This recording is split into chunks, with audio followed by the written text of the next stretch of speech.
Cette leçon est faite pour les opérateurs du Transit Connect Electric et fournira une présentation du véhicule, sa conception et son mode d'utilisation. Les informations dans cette leçon sont basées sur le contenu du manuel d'utilisation du Transit Connect Electric. Vous trouverez ce dernier dans la boîte à gants de votre véhicule. Il est également disponible en ligne dans la rubrique Librairie technique sur le site azdtech.com.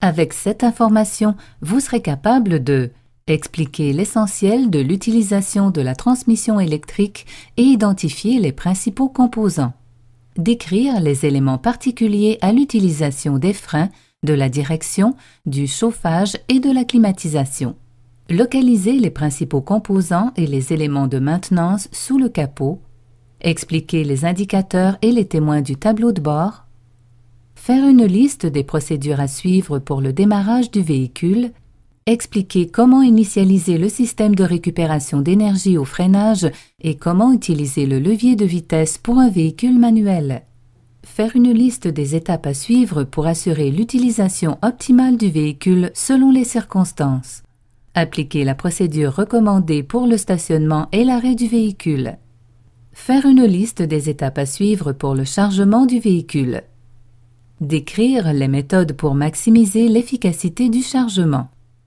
Le Transit Connect Electric a un châssis de Ford Motor Company, lequel est fabriqué avec les principaux composants des châssis et des systèmes opératoires, mais sans moteur de propulsion. Azure Dynamics ajoute une transmission électrique dirigée par une batterie haut voltage complète et d'autres composants servant aux systèmes opératoires utilisant une source de dépression, une puissance électrique ou une puissance hydraulique. L'essentiel de la transmission électrique est constitué d'une batterie haute tension, un moteur à traction électrique, des commandes électriques, une boîte de vitesse et un arbre moteur faisant fonctionner les roues avant du véhicule. Le moteur d'entraînement électrique à forte puissance est à la fois un moteur et un générateur. En mode de conduite normale, le moteur reçoit l'énergie de la batterie haut voltage et entraîne les roues avant grâce à la boîte de vitesse et l'arbre moteur. Quand le véhicule ralentit, les roues avant convertissent le moteur qui passe électriquement en rôle de générateur.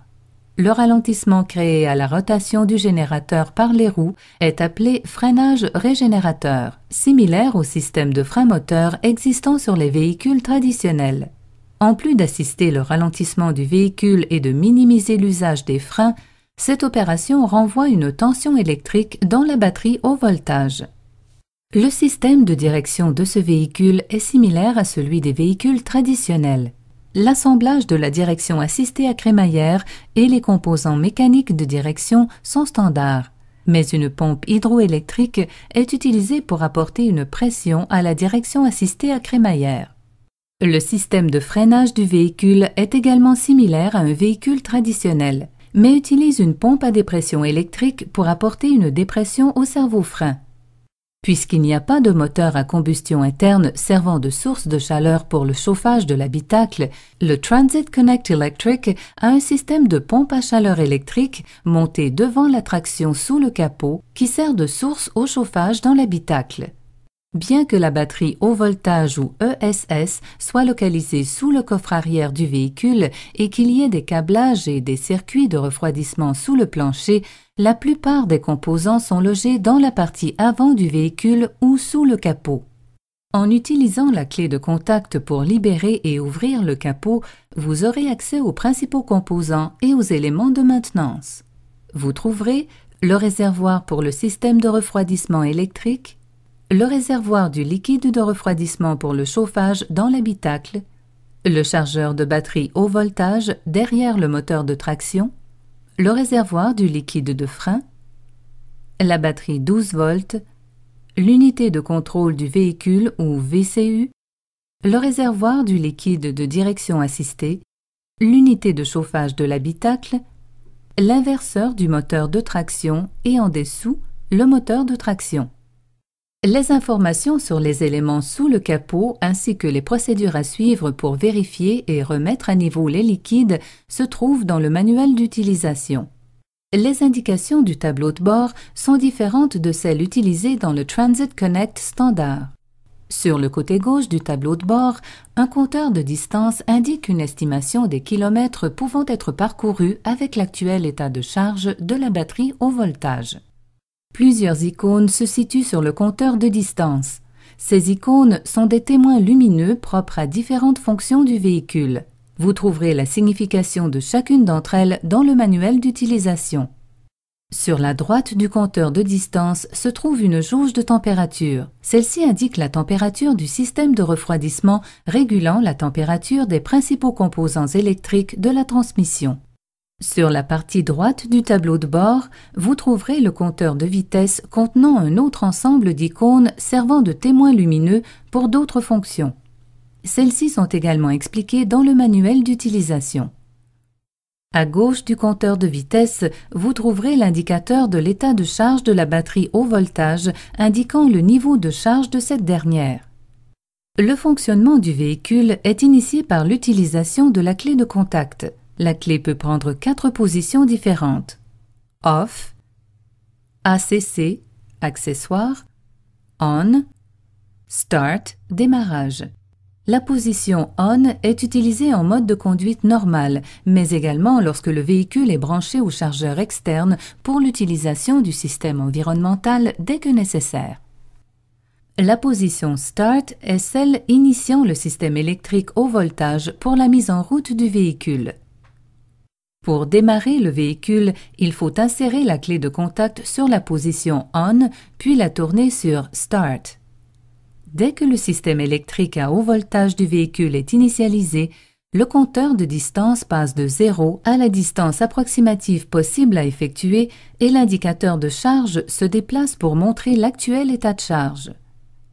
Le véhicule est maintenant prêt pour son fonctionnement normal. Pour faire rouler le véhicule, relâchez la pédale de frein, passez de la position Parking P à la position avancée D, Drive, ou reculez R. Relâchez le frein à main et appuyez sur la pédale d'accélérateur. La conduite du véhicule ne requiert aucune technique particulière. En passant le véhicule sur la position D, celui-ci va avancer et sa vitesse s'adaptera en fonction du mouvement de la pédale d'accélérateur. En plus de l'absence de bruit de moteur et des sons typiques du moteur à traction, la seule différence apparente que vous remarquerez lors de la conduite est qu'il n'y a pas de changement de vitesse. La boîte de vitesse automatique du Transit Connect Electric ne contient qu'une seule vitesse permettant le changement de régime nécessaire au ralentissement et ou à la mise en action du différentiel permettant aux roues avant de rouler à différentes vitesses lors du passage d'une courbe. Le changement de position du sélecteur de vitesse de 1 à 2 dans le Transit Connect Electric n'entraîne aucun changement de rapport ou d'accélération. En général, vous ferez fonctionner le véhicule avec le sélecteur sur la position D. Quand vous levez le pied de l'accélérateur et utilisez le frein, quelle que soit la pression exercée, l'unité de contrôle du véhicule, VCU, le signale pour créer un freinage par récupération en créant une série de transmissions venant du mode générateur du moteur à traction. Si vous changez le sélecteur de vitesse de la position D à la position 2 ou 1, il y a un changement dans le signal envoyé à l'unité de contrôle du véhicule, VCU. Quand vous êtes dans une descente ou souhaitez simplement plus de freinage par récupération, vous pouvez bouger le sélecteur de vitesse en position 2 ou 1 et entraîner plus de freinage par récupération et de chargement de la batterie au voltage. Cela ne fera pas que minimiser l'usure des freins, mais permettra également d'augmenter la distance possible à parcourir en envoyant un supplément d'énergie à la batterie au voltage. Le Transit Connect Electric est un véhicule complètement électrique alimenté par la batterie au voltage. Certains systèmes du véhicule, comme la climatisation et le chauffage de l'habitacle, utilisent également un haut voltage. Cela signifie que la distance possible à parcourir n'est pas seulement affectée par la conduite du véhicule, mais aussi par l'utilisation de ces systèmes à haut voltage. Les systèmes à 12 volts sur le véhicule incluent les dispositifs lumineux, les essuie-glaces, le klaxon, les ventilateurs du chauffage et de la climatisation et les ventilateurs du radiateur électrique. Les équipements spécialisés consommant 12 volts incluent la pompe de la direction assistée et la pompe à vide. Tous les éléments consommant 12 volts s'alimentent sur la batterie 12 volts lors de leur usage. Celle-ci est rechargée automatiquement par un convertisseur à courant continu monté sur le véhicule et s'alimente sur la batterie haut voltage. En conséquence, la distance maximale possible à parcourir lors de l'utilisation du véhicule peut être assurée par la minimisation de l'usage volontaire des systèmes à 12 volts, sauf s'ils sont nécessaires pour des questions de sécurité. De plus, des accélérations en douceur ainsi qu'une vitesse modérée minimiseront le taux de déchargement de la batterie haut voltage. Lorsque vous vous arrêtez pour stationner et que vous quittez le véhicule, n'oubliez pas de suivre la procédure suggérée dans le manuel d'utilisation. Premièrement, arrêtez-vous et engagez le frein à main. Après avoir passé le sélecteur de vitesse en position Parking, P, tournez le contact en position Off et retirez la clé du contact. À la fin du cycle quotidien de conduite, le véhicule aura besoin d'être rechargé. Après avoir retiré la clé du contact, allez à la partie arrière droite du véhicule et utilisez la clé pour déverrouiller le clapet de la prise de charge. Ce clapet est le même type que celui utilisé pour le bouchon de réservoir du Transit Connect standard. Après avoir ouvert le clapet, libérez le loquet pour permettre au bouchon de la prise de charge de s'ouvrir. Maintenant, branchez la fiche dans la prise électrique de charge. Vous entendrez un clic témoignant que le branchement est bien effectué. Une fois la charge conductive activée et branchée dans le véhicule, vous remarquerez une DEL clignotante verte indiquant que le véhicule est en train de recharger. Le temps nécessaire pour une charge complète variera selon l'unité de chargement et le degré de déchargement de la batterie haut voltage de votre véhicule.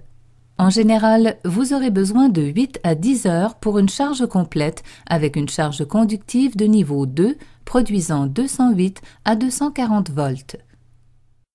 Comme indiqué dans le manuel d'utilisation, une DEL rouge servant d'avertissement à une défaillance de chargement est installée. De plus, certaines restrictions sont à appliquer pour le chargement en cas de conditions météorologiques extrêmement froides.